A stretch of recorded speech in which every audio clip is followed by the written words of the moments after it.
주식 많이 올랐다. 이것이 다 성군이신 이재명 대통령님 것이다. 네. 이런 얘기를 막 하는 사람들이 태평성대를 맞이하여. 그렇죠. 맞습니까?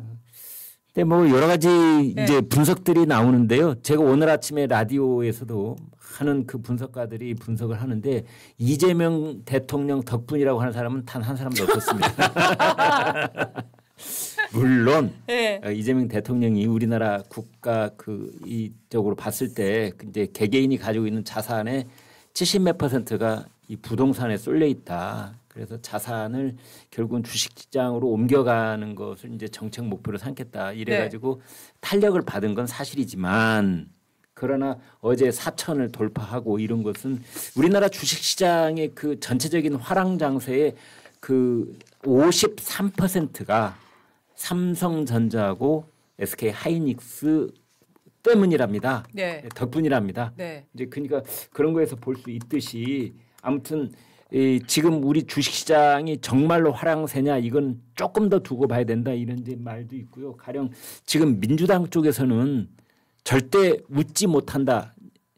이제 이러고 있다는 거죠. 네. 지금 그동안 코리안 디스카운트였는데 이제는 코리아 프리미엄이 시작됐다. 이것이 민주당이 집권한 이유다. 이재명 대통령님 덕분이다. 뭐 이렇게 외치고는 싶으나 과거에 보면은 이제 에이펙 정상회의가 끝나고 난 뒤라든지 좀 길게는 내년에 설 연휴가 끝난 뒤에 우리 주식장이 하방세를 보일 경우에 그때는 정말 내년 지방선거에 결정적인 영향을 끼칠 텐데 우리 증시는 한꺼번에 거품이 빠질 때가 과거에 왕왕 있었거든요.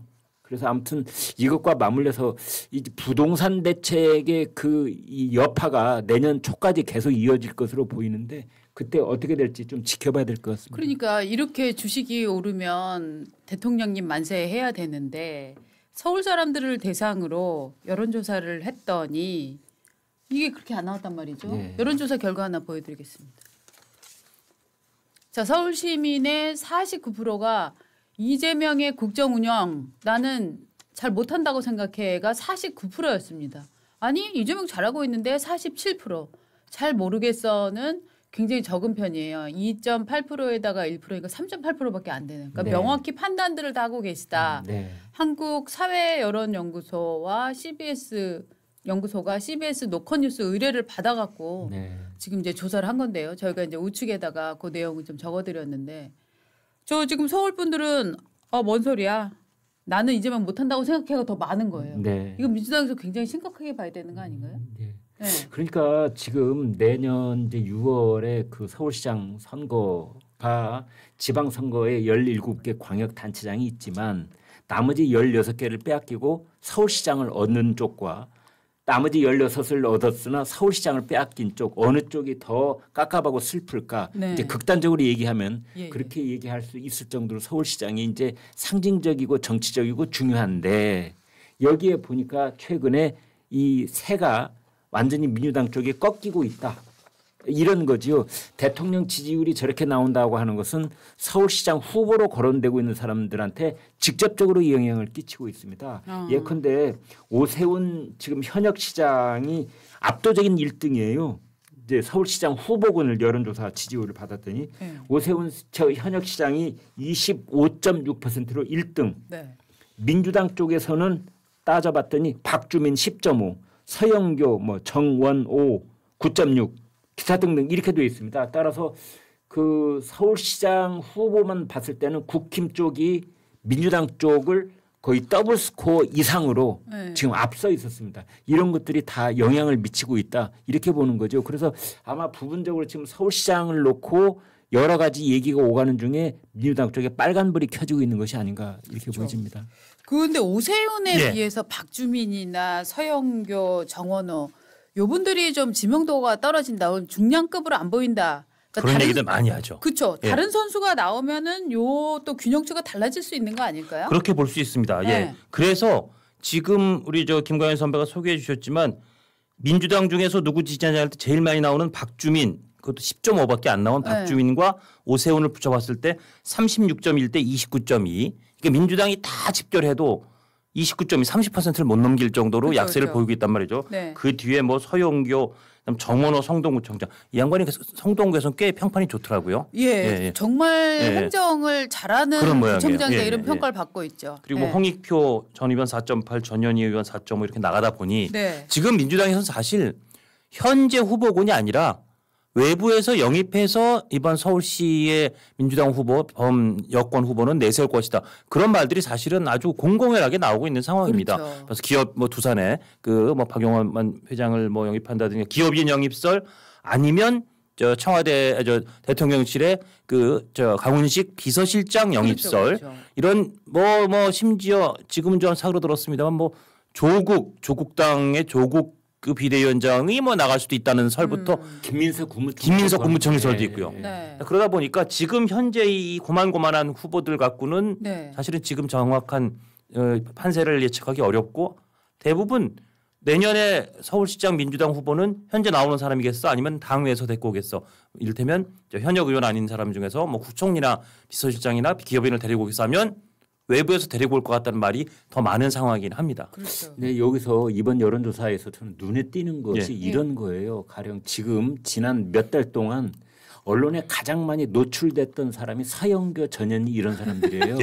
강성 발언을 뭐 계속해 왔고 전현희 최고는 이제 당 지도부에서 서영교는 국회 법사위에서 가장 강성 발언 그래가지고 짤도 가장 많이 돌아다녔던 분들이에요.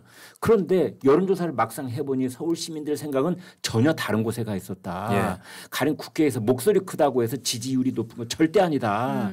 오히려 박주민 의원이 뉴스탐구 우리 기억나는 거 있어요? 이 방송에서 박주민 의원이 얘기한 거 있어요? 없어요. 그거 기억 없잖아요. 그러나 여론조사를 해보면 박주민 의원이 오히려 10.5. 그다음에 서영교 그 뒤. 그다음에 전현희는 심지어 5%도 안 돼요. 그래. 전현희 의원도 굉장히 짤이 많고 막 소리 지르고 난리 났잖아요. 네. 그래가지고 전현희 의원이 가장 강력한 서울시장 후보라고 그런 기사들이 몇 번 있었어요. 맞아요. 근데 이번 숫자는 아주 어처구니 없을 정도로 아직은 미약한 숫자가 나왔다. 그렇죠. 그것도 굉장히 관찰 포인트일 것 같습니다. 그러니까 우리가 그런 얘기 누군가 했잖아요. 유권자들은 표정이 없다. 그러나 다 알고 있다. 다 알고 있다. 그렇죠. 유권자는 다 알고 있다. 대중은 다 알고 있다. 특히 그렇죠. 이제 그 시장 선거나 뭐 이런 거에 있어서는 어떻게 보면은 나의 우리 집의 가치, 우리 가족의 생활의 편의성 뭐 이런 것들을 좀 뭐라고 해야 될까요? 이기적인 주제들 이를테면 대선은 조금 그거보다는 덜하다고 생각하는데 지자체장을 뽑을 때는 그래서 우리 동네 어떻게 돼? 우리 아파트 어떻게 돼? 내가 살고 있는 빌라촌 어떻게 돼? 뭐 이런 관심들이 많은데 지금 이제 정부에서 내놓은 부동산 계엄령이라고 불리는 이 안들 이것 때문에 지금 서울 시민들이 돌아섰다 하는 분석도 좀 나올 수 있을 것 같지 않아요? 여론조사를 보니까 말이죠. 바로 이제 그 부분을 물어봤어요. 11호 부동산 대책에 대해서 서울 시민입니다. 응답자의 54.6%가 부정적으로 받고 도움이 된다는 사람은 35%였어요. 그러니까 무려 19.4% 차이가 나는 거거든요. 그렇죠. 이거는 압도적으로 서울 시민들은 이번 부동산 대책이 엉터리다라는 걸 알고 있는 이유가 뭐냐면 서울 시민들은 지난 30년 동안 겪어왔거든요. 그렇죠. 노무현 정부 때부터 아니 그 이전부터 정부가 특히 좌파 정부가 건드리면 건드릴수록 부동산 시장은 엉망으로 변해버린다는 것을 그 몸으로 다 겪었기 때문에 이번 딱 나온 거 몇 줄만 읽어보면 아하 얘네들 또 은행 대출 수도꼭지 잠그고 있군. 이거 말짱 꽝이야.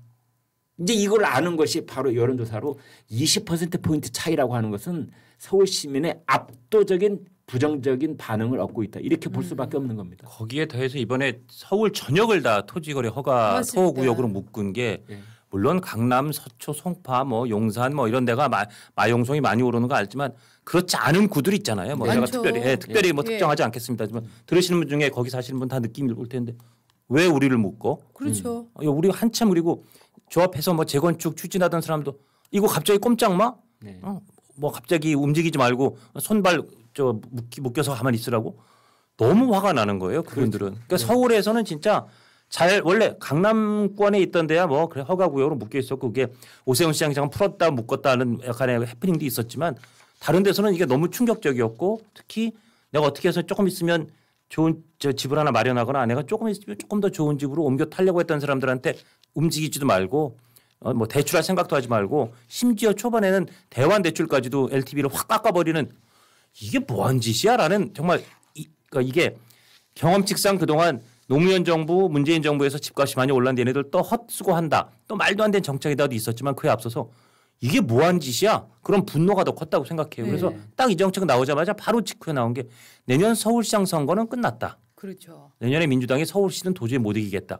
그렇지 않아도 아시다시피 서울과 경기가 근데 젊은 층이 조금 더 경기권으로 가면서 서울이 조금 더 연령이 좀 높은 도시가 되고 그래서 늘 대선이나 총선 해봐도 서울은 그래도 국민의힘이 어떻게 보면 소위 비벼볼 만한 구석이 있고 경기도는 경기권은 도저히 비비기도 힘들 것 같은 그런 구도였는데 서울이 이번 기회에 이 반민주당 반 이 현 정부에 대한 이 목소리가 확 높아지는 그런 계기가 된 것 같습니다. 그리고 이게 서울 사람들이 이런 식으로 여론조사가 나오면 마치 야 그래 서울 놈들은 아주 집값 폭등하기를 바라는 나쁜 놈들 이렇게 판단하실 게 아니고 그럼요. 서울 사람들도요.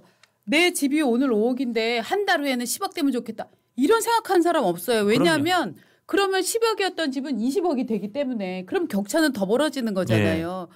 바라는 게 뭐냐면은 집값이 떨어지기를 바라는 사람은 아무도 없습니다. 네. 그냥 집값이 완만하게 상승해서 내가 대출을 받던가 또 내 자식이 소득을 벌어서 그냥 그거를 좀 따라잡을 수 있을 정도 그렇습니다. 그 정도 상승하기를 바라지 또 집값 떨어지기를 바라는 사람 그렇게 없더라고요. 그럼요. 그런데 그리고 집값이 떨어지는 거는 네. 각 개인에게도 힘든 일이지만 경제 전체에 굉장히 큰 리스크이기 맞습니다. 때문에. 맞습니다. 그러니까 그냥 빚을 낼 사람은 빚 내서 알아서 그 짐을 지고 다른 소득을 좀 소비를 줄여서 내 집 마련해서 살 수 있도록 하고 이런 거를 내 인생을 내가 좀 알아서 자식 인생 자식이 알아서 하게 하고 싶은데 국가가 모든 걸 이렇게 규제해 버리니까 맞습니다. 또 예. 내용을 들여다보면 지들은 부동산 투자의 규제이면서 이런 정책을 하고 있기 때문에 지금 저는 서울 시민이 화났다. 맞습니다. 이렇게 봅니다. 예. 네. 이번에도 중간에 정책 나와서 뭐 아까 말씀드린 대환 대출도 그렇고 몇 가지가 흔들 했었고 제초원 놓고도 말이 왔다 갔다 했던 것처럼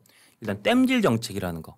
그다음에 팔다리에 수갑 채우는 수요만 억제하는 그리고 이번엔 더더군다나 계엄령 같은 정책이었다는 거. 그렇죠. 거기에 말씀하신 결정적으로 내로남불의 극단을 최상치를 보여줬다는 거. 이 정책을 위반한 사람들 사령탑들이 아니 그때 그 잘못했다는 뜻이 아니라 그들은 다 그렇게 해놓고 좀 이따 소개할 몇몇 분은 뭐 더 선을 넘어서 어마어마한 걸 하셨지만 그래놓고 우리한테 와서는 지금부터 야 너희는 일단 서울에 함부로 들어오지도 마.